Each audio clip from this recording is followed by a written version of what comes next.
Assalamualaikum warahmatullahi wabarakatuh. Sebelumnya perkenalkan, nama saya Muhammad Abizal Ghifari dengan NPM 211201108.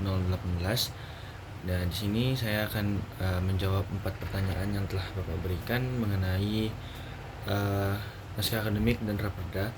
Sebelumnya saya dari kelompok 3 yang menyusun naskah akademik dan raperda mengenai kota cerdas di kota Bandar Lampung. Langsung saja untuk pertanyaan pertama, apa urgensi naskah akademik dan raperda bagi pelaksanaan otonomi daerah atau bagi kesejahteraan rakyat di daerah tersebut? Oke. Sebelumnya, saya akan menjelaskan terlebih dahulu mengenai naskah akademik. Naskah akademik adalah sebuah dokumen yang berisi hasil kajian atau penelitian mendalam mengenai suatu masalah tertentu yang dapat dipertanggungjawabkan secara ilmiah. Naskah akademik biasanya dijadikan dasar penyusunan rancangan undang-undang atau RUU, raperda, atau rancangan peraturan daerah dan kebijakan lainnya. Dalam naskah akademik yang kelompok kami buat, kami melihat urgensi yang ada di Kota Bandar Lampung, mulai dari sektor lingkungan hingga perekonomian.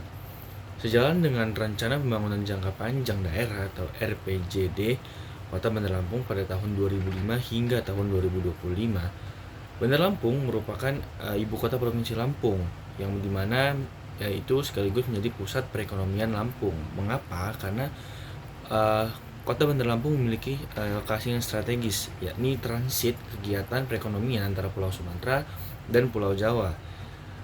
Jika nantinya ada yang ingin datang ke Pulau Sumatera dan sebaliknya ke Pulau Jawa melalui jalur laut, itu pasti akan melewati kota Bandar Lampung itu sendiri. Ini ada dampak yang sangat positif yang akan didapatkan, yang menguntungkan bagi pertumbuhan dan pengembangan kota Bandar Lampung sebagai pusat perdagangan, industri, dan pariwisata.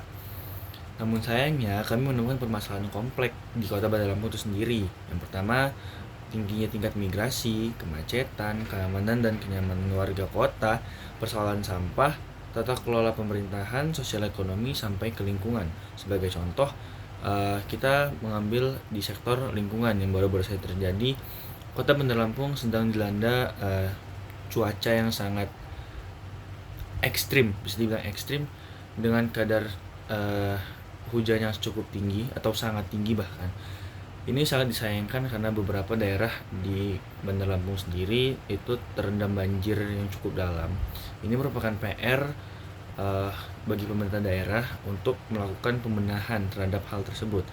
Lalu contoh yang kedua yang bisa saya sampaikan adalah persoalan sampah.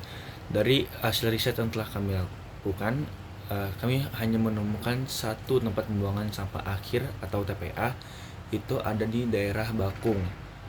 Nah, ini tidak ideal untuk kota Bandar Lampung, pusat perekonomian, ibu kota provinsi Lampung.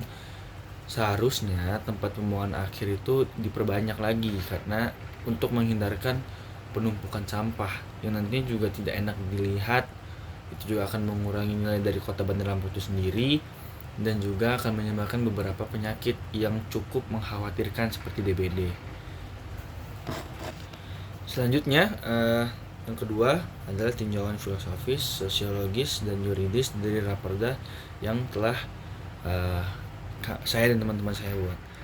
Yang pertama adalah landasan filosofis. Sebelumnya, landasan filosofis adalah peraturan yang dibentuk mempertimbangkan pandangan hidup, kesadaran, dan cita hukum. Dalam sebagai contoh, saya akan mengambil di pasal 3 raperda yang telah saya dan teman-teman saya susun. Itu berbunyi atau menentukan tujuan pengaturan kota cerdas di kota Bandar Lampung sebagai berikut. A. Mewujudkan pemerintahan yang baik dan benar berbasis TIK, teknologi informasi dan komunikasi. Yang B. Mengoptimalkan pelayanan publik dan non-publik. Yang C. Mewujudkan ketertiban dan kepastian hukum dalam penyelenggaraan kota cerdas di pemerintah daerah. Ini bukan tanpa sebab, seperti yang telah kami jelaskan di halaman 36 pada naskah akademik. Teknologi untuk pengembangan wilayah. Apabila dicermati, maka paradigma pembangunan wilayah telah bergeser pada upaya yang mengandalkan 3 pilar, yaitu sumber daya manusia, sumber daya alam, dan teknologi. Ketiga pilar tersebut merupakan elemen internal wilayah yang saling terkait, bahkan dan berinteraksi membuat satu sistem. Lalu yang kedua ada sosiologis. Sebelumnya, sosiologis merupakan peraturan yang dibentuk untuk memenuhi kebutuhan masyarakat itu sendiri. Sebagai contoh, menurut saya, dari apa yang telah saya dan kelompok saya susun dalam naskah akademik dan raperda, semua isi raperda merupakan tinjauan sosiologis. Maksudnya, apa yang telah kita susun itu merupakan kebutuhan yang ada di masyarakat. Sebagai contoh yang telah saya sebutkan tadi, masyarakat tuh membutuhkan lingkungan yang nyaman. Sebagai contoh yang saya sebutkan soal banjir tadi, yang saya sayangkan ada yang cukup saya sayangkan karena pemerintah lebih memilih untuk membangun jembatan yang menghubungkan antara Al-Furqon dengan kota Dukcapil. Jika saya hubungkan dengan apa yang terjadi dengan masyarakat, mungkin tidak apple to apple. Namun seperti contoh, akses jalan saja itu masih banyak sekali yang bolong. Di jalan protokol sekalipun, jalan pusat kotanya juga masih belum terlalu bagus, masih banyak tambalan-tambalan sana sini. Yang saya sayangkan, mengapa pemerintah daerah, pemerintah Kota Bandar Lampung sendiri itu lebih mengedepankan pembangunan infrastruktur yang kurang bermanfaat mungkin untuk dinikmati oleh seluruh warga masyarakat Bandar Lampung itu sendiri. Dan juga untuk menahan lingkungan, semoga saja kejadian-kejadian yang kemarin yang terkena dampak banjir itu tidak lagi terkena dan pemerintah bergegas untuk memperbaikinya. Lalu yang ketiga ada land atau tinjauan yuridis, dibentuk untuk mengatasi permasalahan hukum atau mengisi kekosongan hukum dengan mempertimbangkan aturan yang telah ada.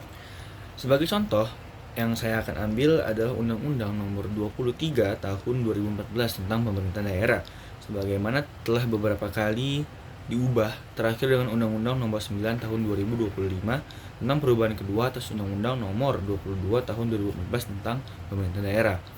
Namun, ada beberapa alasan mengapa Undang-Undang Nomor 23 Tahun 2014 mengalami perubahan. Yang pertama, dinamika dan kebutuhan perkembangan daerah. Kedua, penyempurnaan tata kelola pemerintah daerah. Ketiga, penyesuaian dengan peraturan perundang-undangan lainnya.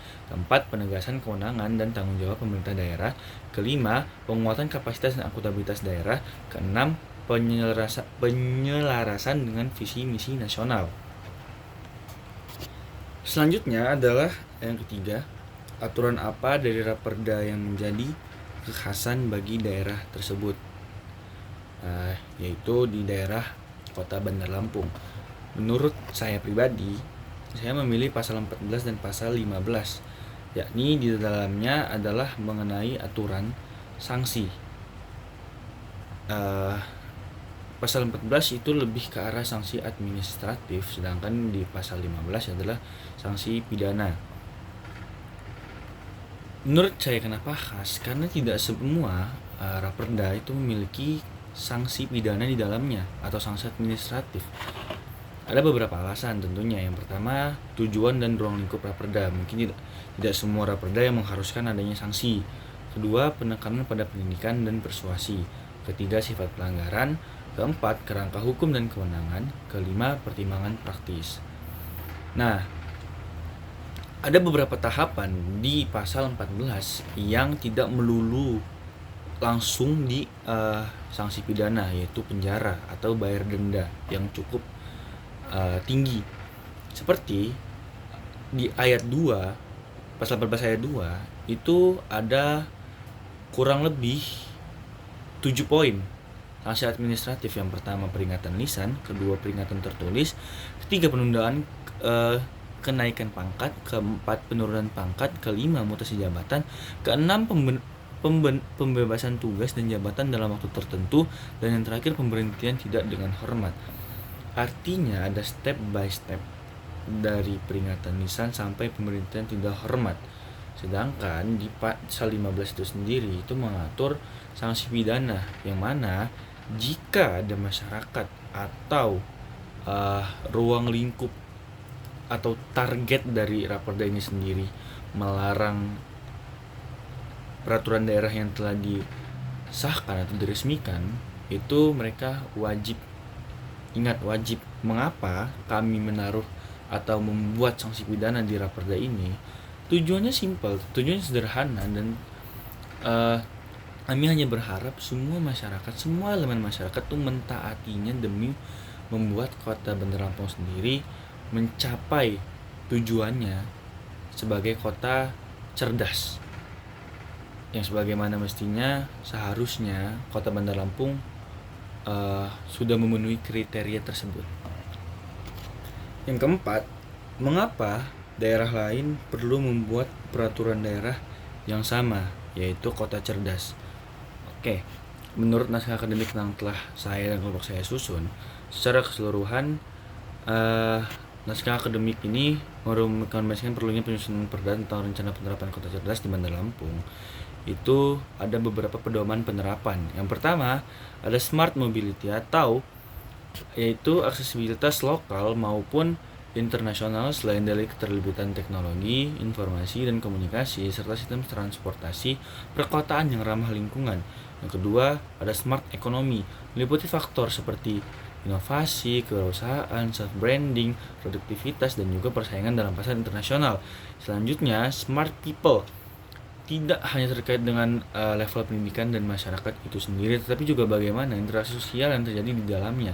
Selanjutnya, the smart governance, meliputi faktor-faktor seperti partisipasi politik, kualitas pelayanan, dan administrasi publik. Selanjutnya, smart environment, berkaitan dengan isu-isu perlindungan alami. Terakhir, smart living, berkaitan dengan aspek ditetapkan sebagai kota penting dalam rangka mewujudkan visi dan misi kota Bandar Lampung sebagai kota yang aman, nyaman, berproduktif. Konsep kota cerdas itu sendiri atau kota cerdas bukanlah sesuatu yang baru. Nantinya penerapan kota cerdas yang akan dan sedang diterapkan oleh pemerintah daerah di seluruh Indonesia akan lebih mendorong munculnya inisiatif, terobosan, pembaharuan, dan inovasi pelayanan masyarakat berbasis teknologi informasi. Undang-undang atau kebijakan pemerintah yang penting dan perlu untuk operasi kota cerdas adalah 8 poin yang terkandung di dalamnya. Yang pertama, perlindungan privasi dan menjaga informasi pribadi. Yang kedua, pengakuan dan penggunaan tantangan digital. Selanjutnya, e-business termasuk e-commerce. Keempat, persiapan elektronik dalam sektor publik. Kelima, pemantauan dan pencegahan kejahatan cyber. Keenam, pengelolaan informasi warga dari sektor publik. 7, mengatur kemitraan publik swasta untuk proyek-proyek e-layanan. Dan yang terakhir, manajemen pengetahuan. Menurut saya pun, kenapa ini sangat penting? Kenapa semua daerah di Indonesia khususnya menerapkan kota cerdas? Karena dampak positif itu sangat banyak menurut saya.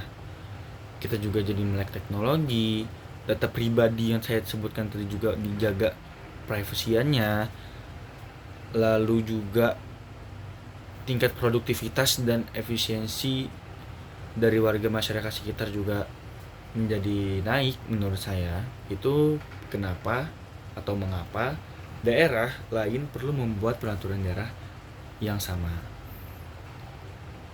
Cukup atau demikian yang dapat saya sampaikan. Kurang lebihnya saya mohon maaf. Saya ucapkan terima kasih. Wabillahi taufiq wal hidayah. Wassalamualaikum warahmatullahi wabarakatuh.